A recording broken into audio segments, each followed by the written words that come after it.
طواف کی دعا. طواف بسم اللہ اللہ اکبر کہتے ہوئے حجر اسود کے استلام سے شروع کریں. یعنی جب طواف شروع کریں تو یہ نہیں کہ جہاں سے بھی آپ کو لوگ گھومتے ہوئے مل جائیں ادھر ہی شامل ہو کے کہیں میں نے یہیں سے شروع کر لیا اور آپ اپنا وہاں پر اینڈ کریں کہ میں نے یہاں سے شروع کیا تھا اس لیے میرا ختم ہو گیا. نہیں، اس کا ایک پوائنٹ ہے، مخصوص جگہ ہے جہاں سے آپ شروع کریں گے، اور جب شروع کریں تو بسم اللہ اللہ اکبر کہیں. طواف کے دوران تلاوت قرآن، تسبیح اور تحلیل اور دعائیں اور اذکار کرتے رہیں. ہر چکر کی خاص دعا سنت سے ثابت نہیں. آپ اپنے لیے خود کچھ مقرر کرنا چاہیں اپنی سہولت کے لیے تو آپ کر سکتے ہیں تاکہ کوئی چیز بھولے نہیں.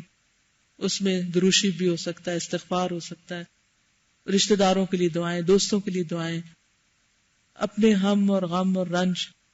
لیکن کوشش یہ کریں کہ بس آپ کا اپنے رب کے ساتھ کنیکشن ہو. دائیں بائیں نہ دیکھیں. بہت سے لوگ وہاں اکٹھے ہجوم کی شکل میں دعائیں پڑھ رہے ہوتے ہیں، خود بھی نہیں سمجھتے بعض اوقات کیا پڑھ رہے ہیں اور دوسروں کو بھی ڈسٹرب کر رہے ہوتے ہیں. تو اس سے بچنے کی کوشش کریں. دل ہی دل میں اپنے رب کو پکاریں اور اپنا براہ راست ڈائریکٹ کنیکشن اپنے رب کے ساتھ رکھیں. دہرائیے بسم اللہ اللہ اکبر